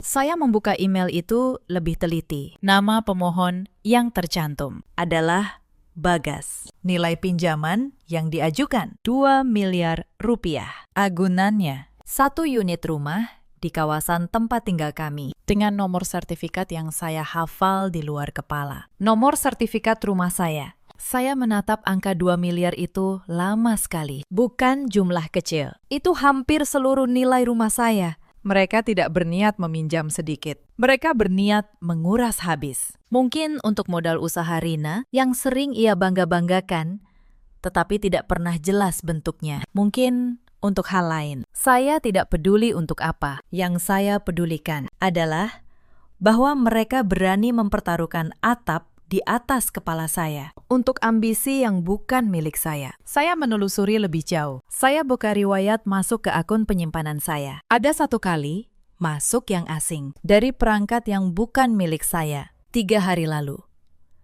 Mereka mencoba membuka berkas saya, bahkan secara daring. Tetapi berkas terpenting saya terkunci dengan lapisan keamanan tambahan yang hanya saya yang tahu. Mereka gagal di situ. Tetapi percobaan itu sendiri sudah meninggalkan jejak. Saya duduk diam beberapa lama, lalu saya mengerti semuanya. Pemindahan barang dari kamar saya bukan karena bayi. Itu hanyalah alasan untuk membuat saya pergi, supaya mereka bisa leluasa mencari sertifikat asli rumah saya. Saya tidak langsung menelpon siapapun. Saya, dari semua orang, paling tahu betapa berbahayanya bertindak terburu-buru. Jika saya menelpon dan menuduh malam itu juga, mereka akan menyangkal. Mereka akan menyembunyikan bukti. Mereka akan menyiapkan alasan. Saya tidak mau mendengar penjelasan. Saya mau melihat dengan mata kepala sendiri sampai mana keberanian mereka. Esok paginya, saya berangkat ke kantor seperti biasa. Wajah saya tenang. Tidak ada yang tahu apa yang saya temukan semalam. Saya menelpon seorang rekan, notaris senior yang dulu mengajari saya. Namanya Pak Hendra. Saya menceritakan situasinya secara umum, tanpa emosi, hanya fakta. Pak Hendra terdiam sebentar di telepon. Lalu beliau bertanya satu hal, sertifikat aslinya ada di mana? Laras. Saya tersenyum. Karena justru itulah kartu saya. Pakistan, jawab saya. Sertifikat asli rumah itu tidak pernah ada di rumah. 4 tahun lalu, saat saya membeli rumah itu, saya melakukan apa yang selalu saya sarankan kepada klien saya. Saya menyimpan sertifikat hak milik asli di safe deposit box di bank. Bukan di rumah, yang ada di laci arsip kamar. Hanya fotokopi yang sudah saya legalisir untuk keperluan administrasi. Saya menyimpannya di sana justru untuk satu alasan. Jika suatu hari ada yang berniat buruk, saya ingin tahu dengan apa mereka akan mencoba. Mereka telah menemukan fotokopi itu. Dan dengan fotokopi, ditambah data pribadi saya yang ada di rumah, ditambah tanda tangan yang dipalsukan, seseorang telah mencoba mengajukan pinjaman. Pak Hendra menghela napas panjang. Kalau benar ada pengajuan dengan agunan rumahmu dan tanda tanganmu dipalsukan, kata beliau. Itu bukan lagi urusan keluarga. Laras. Itu pemalsuan dokumen, penipuan. Dan jika menyangkut sertifikat, bisa juga penggelapan. Kamu mengerti itu lebih baik dari saya. Saya mengerti. Pakistan, jawab saya. Karena itu, saya tidak akan marah. Saya akan biarkan mereka berjalan sampai ujung. Sampai mereka tidak bisa lagi berkata khilaf. Siang itu, saat saya masih di kantor, ponsel saya bergetar. Sebuah pesan dari Bu Asih, petugas kebersihan yang biasa membersihkan lorong gedung kami. Orangnya sederhana, tetapi jujur. Setiap bertemu, ia selalu menyapa saya hangat. Pesannya singkat. Bu Laras, maaf ikut campur. Kemarin sore saya lihat ada yang angkat-angkat barang dari rumah ibu. Ada box bayi, ada kantong-kantong. Saya kira ibu pindah, tapi kok ibu nggak ada? Saya cuma mau pastikan ibu baik-baik saja. Saya membaca pesan itu beberapa kali. Tangan saya menjadi dingin. Bukan karena terkejut, saya sudah tahu. Tetapi membaca konfirmasi dari orang luar membuat semuanya terasa lebih nyata. Mereka melakukannya terang-terangan. Tepat di hari saya pergi, mereka tidak takut dilihat tetangga. Karena di kepala mereka, rumah itu memang sudah menjadi milik mereka. Saya membalas Bu Asih. Saya berterima kasih. Saya bilang, saya baik-baik saja. Dan saya minta tolong satu hal. Jika ia melihat sesuatu yang lain, apapun, tolong kabari saya. Bu Asih membalas dengan cepat. Ia bilang, tentu. Lalu ia menambahkan satu kalimat yang membuat saya berhenti sejenak. Bu, kemarin saya juga lihat ada bapak-bapak rapi datang ke rumah ibu. Bawa map. Kayak orang kantoran, bukan tukang. Bapak-bapak berbaju rapi, membawa map. Saya tahu siapa itu. Itu adalah calo atau perantara yang biasa mengurus pengajuan pinjaman tidak resmi. Orang yang berani memproses dokumen yang seharusnya tidak diproses. Asalkan ada bayaran. Mereka tidak hanya mencoba sendiri. Mereka sudah menyewa tangan ketiga. Saya menyimpan pesan itu. Satu bukti lagi. Masuk ke dalam map saya. Malam itu, saya menelpon Pak Hendra sekali lagi. Saya ceritakan tentang perantara itu. Pak Hendra terdiam, lalu bicara dengan nada serius. Laras, kalau sudah ada perantara, berarti mereka serius. Mereka tidak akan berhenti hanya karena kamu pergi dari rumah. Justru sebaliknya, mereka akan mempercepat selagi kamu tidak ada. Kamu harus selangkah di depan, selalu. Saya tahu. Pakistan, jawab saya. Karena itu, saya tidak akan lari. Saya akan pulang, tepat ke tengah jebakan mereka. Tetapi kali ini, sayalah yang memegang petanya. Selama 3 hari berikutnya, saya bermain peran yang paling sulit dalam hidup saya. Peran sebagai menantu yang merajuk, lalu luluh. Hari kedua, Bagas menelpon. Suaranya, hati-hati. Ia bilang, ibu sebenarnya tidak bermaksud buruk. Ia minta saya pulang. Ia bilang, merindukan saya. Saya menjawab dengan suara lelah, seolah saya hampir menyerah. Saya bilang, saya butuh waktu. Saya bilang, Mungkin akhir minggu saya pulang. Saya sengaja terdengar lemah. Karena orang yang merasa lawannya lemah akan menjadi ceroboh. Dan benar, mereka menjadi ceroboh. Hari ketiga, saya menerima telepon dari seorang petugas di bank tempat saya menyimpan safe deposit box. Petugas itu kebetulan mengenal saya secara profesional. Ia bilang, ada seseorang datang ke cabang, membawa fotokopi sertifikat dan surat kuasa, menanyakan prosedur pencairan pinjaman dengan agunan rumah atas nama Larasati. Petugas itu merasa janggal, karena ia tahu nasabah pemilik box itu adalah saya, dan saya tidak datang. Saya menutup mata sejenak. Lalu saya bertanya dengan tenang, siapa yang datang? Petugas itu menggambarkan seorang perempuan parubaya, ditemani seorang pria muda. Saya tidak perlu nama. Saya sudah tahu. Petugas itu menambahkan satu hal yang menarik. Perempuan parubaya itu, katanya, sangat percaya diri. Ia bahkan sempat berkata bahwa ia ibu mertua dari pemilik rumah, dan bahwa menantunya sudah setuju. Hanya sedang di luar kota. Ia berbicara seolah semua sudah beres, dan tinggal soal teknis. Pria muda di sebelahnya lebih banyak diam. Sesekali menyodorkan dokumen. Petugas itu merasa ada yang tidak beres, justru karena mereka terlalu yakin. Padahal dokumen yang mereka bawa tidak lengkap dan tidak sah. Mendengar itu, saya tersenyum tipis. Mereka begitu percaya diri, sampai lupa bahwa di balik setiap meja resmi ada sistem yang tidak peduli pada keyakinan, hanya pada keabsahan. Mereka telah membuat surat kuasa palsu. Mereka memalsukan tanda tangan saya untuk memberi wewenang seolah saya menyetujui rumah saya dijadikan agunan. Mereka tidak tahu bahwa untuk pinjaman dengan agunan tanah, bank tidak bisa hanya menerima fotokopi dan surat kuasa di bawah tangan. Harus ada akta pemberian hak tanggungan yang ditandatangani di hadapan pejabat berwenang. Dan untuk itu, mereka butuh saya hadir, sadar, dan menandatangani sendiri. Itulah lubang dalam rencana mereka. Mereka mengira sertifikat dan tanda tangan palsu sudah cukup. Mereka tidak mengerti hukum.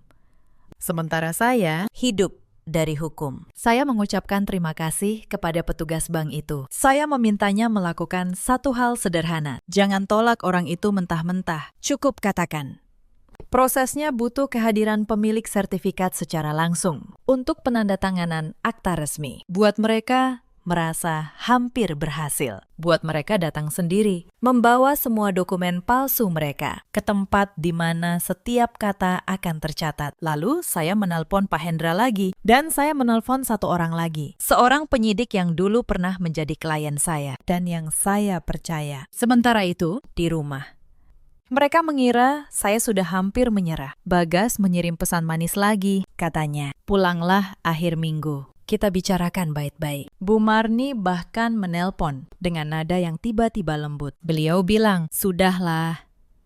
Jangan dipikirkan yang kemarin. Kamu menantu kesayangan ibu. Saya mendengarkan semua itu dengan hati yang dingin. Setiap kata manis mereka justru semakin meyakinkan saya. Orang yang baru saja menginjak saya tiba-tiba bersikap manis, hanya ketika mereka masih membutuhkan sesuatu dari saya. Dan yang mereka butuhkan adalah kehadiran saya di hadapan pejabat untuk menandatangani akta yang akan menyerahkan rumah saya. Saya membalas pesan Bagas. Saya bilang, baiklah, akhir minggu saya pulang. Tetapi sebelum itu, saya ingin satu hal. Saya ingin kita semua duduk bersama. Satu keluarga, dan menyelesaikan masalah rumah ini secara terbuka. Saya bilang, saya tidak mau ada yang merasa diam-diam dirugikan. Bagas membalas cepat, terlalu cepat.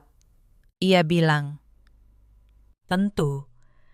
Itu ide bagus. Ibu pasti senang. Kakak Rina juga. Saya tahu mengapa mereka senang. Mereka mengira pertemuan itu adalah kesempatan untuk membujuk saya menandatangani. Mereka tidak tahu bahwa pertemuan itu adalah panggung yang saya siapkan untuk mereka. Sehari sebelum pertemuan, Rina menelponku. Suaranya manis di awal. Ia bertanya kabar. Ia bertanya apakah saya sudah makan. Basa-basi yang tidak pernah ia lakukan sebelumnya. Lalu, pelan-pelan, nada itu berubah. Las, katanya. Aku cuma mau ingatkan, besok. Jangan bikin susah, ya. Ibu sudah tua. Bagas juga lagi banyak pikiran. Kalau kamu tanda tangan, semua beres. Kita semua senang. Tapi kalau kamu keras kepala, kamu sendiri yang rugi. Orang akan bilang, menantu macam apa? Sampai keluarga suami harus repot begini. Saya mendengarkan tanpa memotong. Saya membiarkan ia bicara karena setiap kalimatnya adalah pengakuan yang ia tidak sadari sedang ia berikan. Kamu tahu, belas. Lanjutnya, semakin berani. Sebenarnya, rumah itu kan tinggal nama saja atas namamu, tapi yang merawat keluarga ini, yang menanggung ibu. Ya Bagas. Wajar kalau keluarga ikut menikmati. Jangan pelit. Toh kamu perempuan, nanti juga ikut suami. Saya menutup mata sejenak, lalu saya menjawab dengan suara yang sengaja saya buat lelah. Iya, Rina. Aku mengerti. Besok kita bicarakan baik-baik. Ia tertawa kecil di seberang, puas. Ia mengira ia menang. Ia tidak tahu. Ia baru saja merekam dirinya sendiri di kepala saya, lengkap dengan niat Wen sebenarnya. Beberapa jam kemudian, giliran Bagas yang menelpon. Tetapi nada Bagas berbeda. Ia tidak lagi pura-pura manis. Suaranya datar, dengan ujung yang mengancam. Laras, katanya. Besok, kamu tanda tangan. Aku tidak mau ada drama. Ini sudah keputusan keluarga. Kalau kamu malu-maluin aku di depan ibu, jangan salahkan aku kalau aku ambil sikap. Kamu pikir kamu bisa apa? Melawan satu keluarga sendirian. Kalimat terakhir itu, melawan satu keluarga sendirian, terngiang di telinga saya setelah telepon ditutup. Dulu, kalimat seperti itu mungkin akan membuat saya gentar. Tetapi malam itu, saya hanya tersenyum. Karena saya tidak pernah berniat melawan dengan suara. Saya akan melawan dengan kertas. Dan kertas. Tidak pernah takut pada teriakan. Sebelum hari pertemuan, saya tidak diam. Saya bekerja seperti saya bekerja untuk klien terpenting saya, yaitu diri saya sendiri. Saya pergi ke bank, membuka safe deposit box saya, dan memastikan sertifikat asli ada di tangan saya. Aman. Saya meminta surat keterangan resmi dari bank bahwa sertifikat asli tidak pernah keluar dari penyimpanan. Saya mengumpulkan tangkapan layar email pengajuan pinjaman yang masuk ke alamat cadangan saya. Saya meminta salinan rekaman percakapan petugas cabang dengan perempuan parubaya itu. Saya menyiapkan contoh tanda tangan asli saya untuk dibandingkan dengan tanda tangan palsu di surat kuasa mereka. Saya juga mendatangi seorang ahli, rekan saya, yang biasa menangani pemeriksaan keaslian tanda tangan untuk perkara di pengadilan. Saya tunjukkan padanya tanda tangan asli saya dan tanda tangan palsu yang berhasil saya dapatkan, fotonya dari email pengajuan. Ia memeriksanya dengan teliti, lalu mengangguk. Katanya, perbedaannya jelas. Tekanan goresan, sudut huruf, irama tanda tangan, semua berbeda. Bagi mata ahli, pemalsuan itu seperti tulisan tangan anak kecil yang meniru tanda tangan ayahnya. Ia bersedia memberi keterangan tertulis jika dibutuhkan. Saya menyusun semuanya, rapi, berurutan. Seperti saya menyusun berkas akta untuk klien. Setiap lembar punya tempatnya.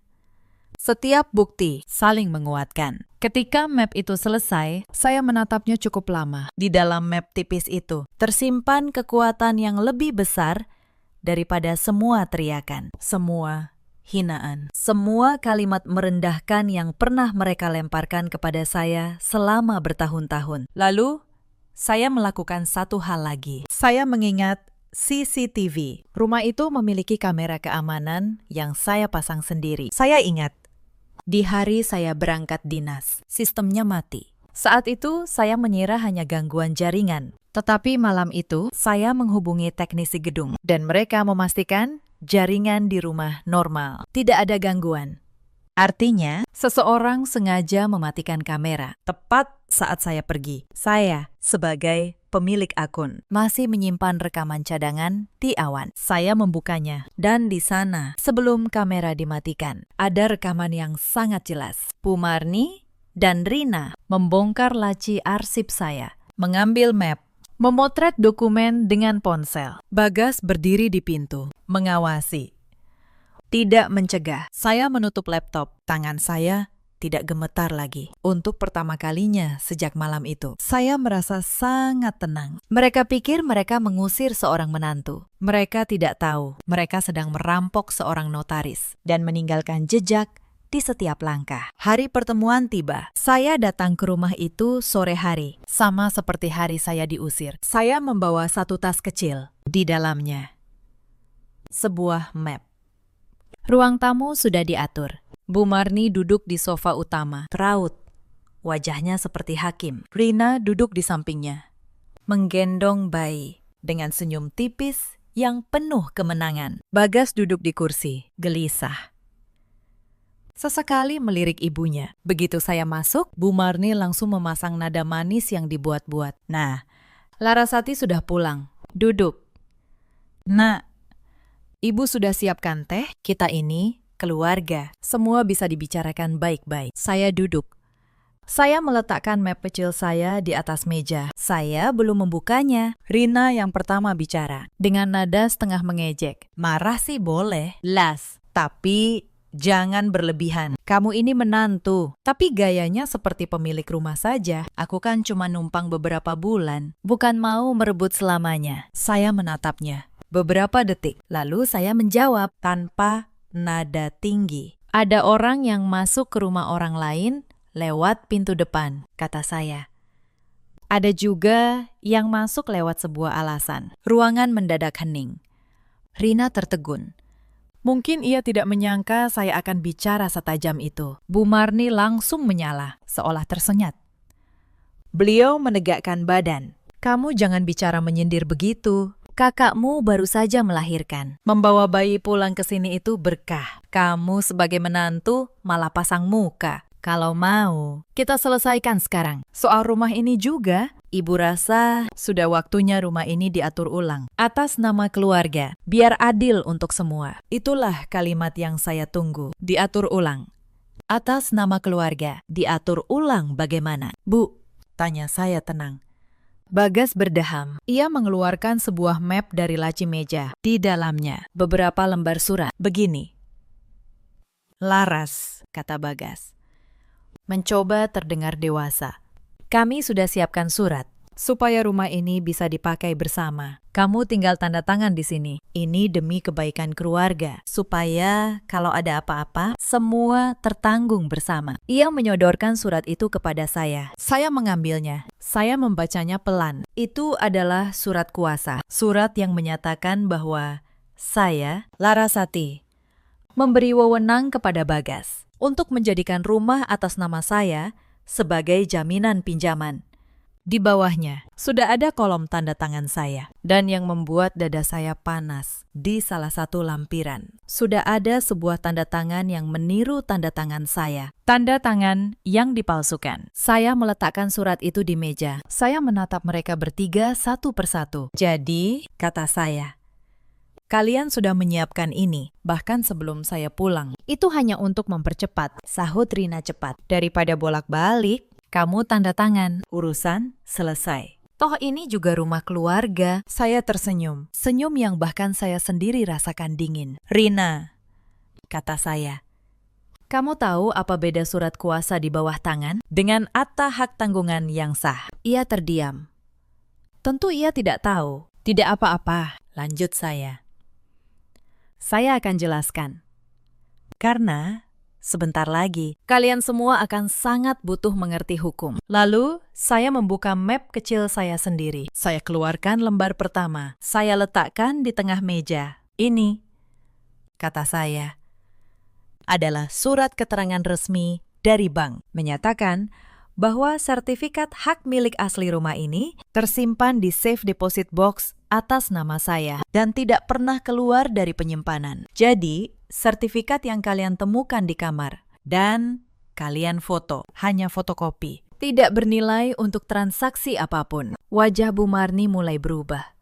Saya keluarkan lembar kedua. Ini, tangkapan layar email yang masuk ke alamat cadangan saya. Sebuah permintaan verifikasi pengajuan pinjaman dengan agunan rumah ini diajukan 3 hari lalu, tepat di hari saya berangkat dinas. Bukan oleh saya. Tangan Bagas mulai gemetar di atas meja. Saya keluarkan lembar ketiga. Ini keterangan dari petugas cabang bank tentang seorang perempuan paruh baya, ditemani seorang pria muda yang datang membawa fotokopi sertifikat dan surat kuasa, mencoba mencairkan pinjaman atas nama saya. Petugas itu bersedia memberi kesaksian. Rina memeluk bayinya lebih erat. Senyumnya sudah hilang. Saya keluarkan lembar keempat dan saya letakkan paling pelan. Dan ini, kata saya, perbandingan tanda tangan. Tanda tangan asli saya yang terdaftar resmi di kantor notaris tempat saya bekerja. Dan tanda tangan di surat kuasa yang baru saja kalian sodorkan tadi. Silakan lihat sendiri. Bahkan orang awam bisa melihat. Itu dipalsukan. Keheningan di ruangan itu berubah. Tadinya hening kemenangan. Sekarang hening ketakutan. Bu Marni menatap 4 lembar kertas di meja itu. Seolah benda-benda itu hidup dan mengancamnya. Wajahnya yang tadi setegas hakim mulai meretak. Bibirnya bergerak mencari kata, tetapi tidak ada yang keluar untuk beberapa saat. Lalu, seperti orang yang menolak tenggelam, ia mencoba berdiri dan menyerang. Itu kan bisa kamu buat sendiri. Suaranya melengking, tetapi sudah tidak ada kekuatan di dalamnya. Kamu notaris, kamu bisa atur surat seperti itu. Jangan menakut-nakuti orang tua. Saya menatapnya tenang. Bu, kata saya, surat keterangan bank, ada kop dan tanda tangan pejabat bank, bukan saya. Email pengajuan pinjaman, dikirim dari sistem bank, dengan nama pemohon, Bagas, bukan saya. Rekaman CCTV, terekam otomatis oleh sistem, dengan tanggal dan jam, jauh sebelum saya tahu apapun. Dan tanda tangan palsu itu ada di surat yang baru saja Bagas sodorkan ke tangan saya 10 menit yang lalu, di depan mata kita semua. Mana yang bisa saya buat sendiri, Bu? Bu Marni terdiam. Karena tidak ada jawaban, Rina mencoba cara lain. Air matanya mulai turun. Ia memeluk bayinya, dan suaranya berubah memelas. Las, please. Aku baru melahirkan. Aku capek. Aku cuma mau yang terbaik untuk anakku. Kalau kamu laporkan ini, anakku gimana? Kamu tega lihat bayi ini tumbuh tanpa keluarga. Dulu, kalimat seperti itu mungkin akan meluluhkan saya. Saya bukan orang yang berhati batu. Tetapi, saya menatap bayi di gendongan Rina, lalu menatap mata Rina sendiri. Dan saya melihat, bahkan di saat seperti itu, matanya bukan mata yang menyesal. Matanya masih menghitung, masih mencari celah. Air matanya jatuh. Tetapi otaknya masih bekerja, mencari cara agar saya menyerah. Rina, kata saya pelan, anakmu tidak bersalah. Aku tidak akan pernah menyakiti seorang bayi. Tetapi jangan kamu jadikan bayimu sendiri sebagai tameng untuk menutupi apa yang kamu lakukan. Itu justru hal paling kejam yang bisa dilakukan seorang ibu. Rina terdiam dan menunduk. Bu, potong saya. Pelan, tetapi tegas. Memalsukan tanda tangan orang lain untuk menjaminkan aset orang itu tanpa izinnya. Namanya bukan urusan keluarga. Dalam hukum, namanya pemalsuan dan penipuan. Dan karena ini menyangkut sertifikat tanah, bisa juga masuk penggelapan. Saya tidak mengarang. Saya menyebut pasal. Saya menoleh ke suami saya, Bagas. Kamu yang berdiri di pintu, mengawasi ibumu dan kakakmu membongkar laci arsip saya. Aku punya rekamannya. Cecet TOEFL yang kalian kira mati ternyata punya cadangan di awan. Akun itu atas namaku. Wajah Bagas pucat pasi. Ia membuka mulut, tetapi tidak ada suara yang keluar. Selama ini, lanjut saya. Aku mengira kamu hanya lemah, tidak berani membela aku di depan ibumu. Aku masih bisa memaafkan kelemahan. Tetapi malam itu, kamu bukan sekedar diam, kamu ikut. Kamu mengawasi. Kamu menyodorkan surat palsu ini ke tanganku dengan wajah yang kamu buat seolah peduli. Itu bukan kelemahan, Bagas. Itu pengkhianatan. Bu Marni mencoba berdiri. Suaranya kembali meninggi. Tetapi kali ini terdengar putus asa. Kamu mau apa? Mau memenjarakan ibu mertuamu sendiri? Mau mempermalukan keluarga ini di depan tetangga? Kamu pikir orang akan memandangmu baik? Menantu yang menyeret keluarga suaminya ke polisi. Saya berdiri. Saya merapikan map saya. Bu, kata saya. Selama ini, yang membuat saya diam. Bukan karena saya tidak bisa melawan, tetapi karena saya peduli pada nama baik keluarga ini. Saya menelan banyak hal demi kata keluarga. Tetapi kalian salah menafsirkan kesabaran saya sebagai kebodohan. Hari ini, saya hanya mengembalikan rasa hormat itu ke tempat yang seharusnya. Saya tidak menggebrak meja. Saya tidak berteriak. Saya hanya menyampaikan apa yang akan terjadi. Dengan suara seorang notaris yang membacakan akta, saya katakan bahwa sertifikat asli rumah ini ada di tangan saya. Aman. Bahwa rumah ini secara hukum sepenuhnya milik saya dan tidak satupun dari mereka berhak mengaturnya. Saya katakan bahwa surat kuasa palsu yang baru mereka sodorkan sudah menjadi bukti dan bahwa segala upaya menjaminkan rumah ini dengan tanda tangan palsu batal demi hukum. Bank tidak akan pernah bisa menagih saya karena saya tidak pernah menandatangani apapun. Lalu saya katakan bagian yang membuat mereka benar-benar terdiam. Saya bilang, seorang penyidik yang saya percaya sudah mengetahui kasus ini. Bukti sudah lengkap. Saya belum mengajukan laporan resmi. Belum. Keputusan ada di tangan saya. Dan keputusan itu akan bergantung pada apa yang terjadi setelah hari ini. Saya beri kalian satu pilihan, kata saya. Bukan karena kalian pantas, tetapi karena saya tidak mau menghabiskan sisa hidup saya berurusan dengan kebencian. Saya menatap Bu Marni. Ibu dan Rina akan keluar dari rumah ini dalam 3 hari beserta seluruh barang kalian. Kamar yang kalian rebut akan dikembalikan seperti semula. Surat kuasa palsu itu saya simpan sebagai jaminan agar kalian tidak pernah lagi menyentuh apapun milik saya. Jika kalian menurut, saya tidak akan melanjutkan laporan. Jika kalian melawan, semua bukti ini akan berbicara di tempat yang tidak bisa kalian kendalikan. Rina menunduk. Air matanya jatuh. Tetapi saya tahu, itu air mata orang yang ketahuan, bukan yang menyesal. Bu Marni jatuh terduduk di sofa, wajahnya yang tadi seperti hakim, kini seperti orang yang baru saja kehilangan tanah pijakannya. Bagas berlutut di lantai. Ia memegang lengan saya. Laras, maafkan aku hilaf, aku terjebak. Tolong, jangan akhiri semuanya. Demi pernikahan kita. Saya menatapnya lama. Lalu saya menarik lengan saya. Pelan. Tetapi tegas. Bagas, kata saya. Pernikahan kita sudah kamu akhiri. Di malam saat kamu berdiri di pintu dan menonton aku dirampok. Aku hanya menandatangani apa yang sudah kamu tulis sendiri. 3 hari kemudian, mereka pergi.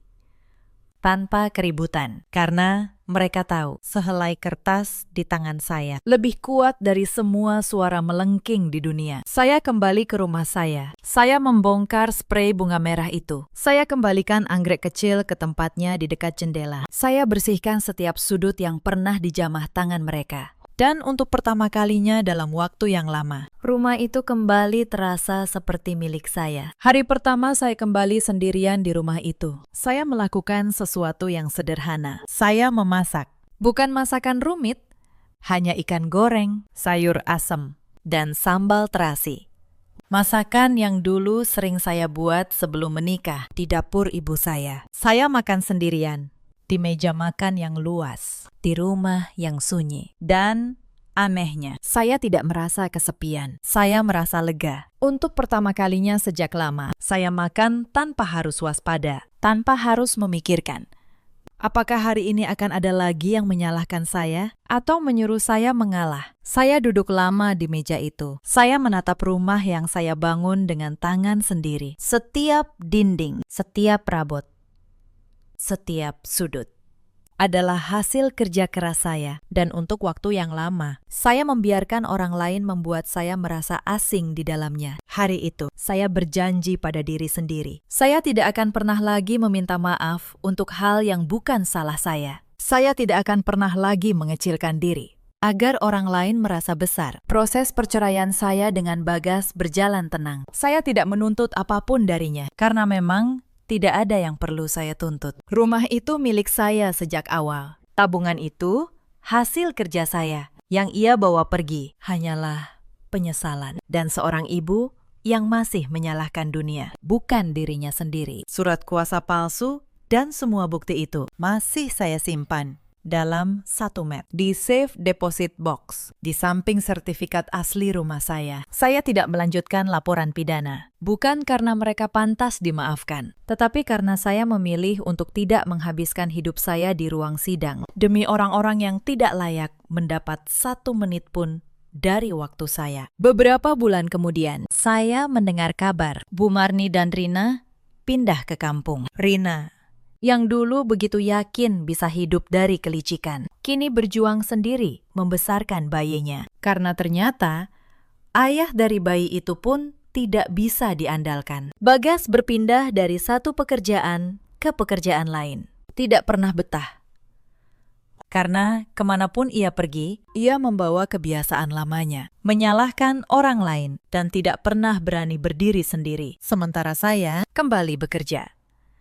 Kembali memastikan tanda tangan orang lain sah. Hak orang lain tercatat pada pemiliknya yang benar. Hanya saja sekarang, saya melakukannya dari rumah yang sepenuhnya saya tahu milik siapa.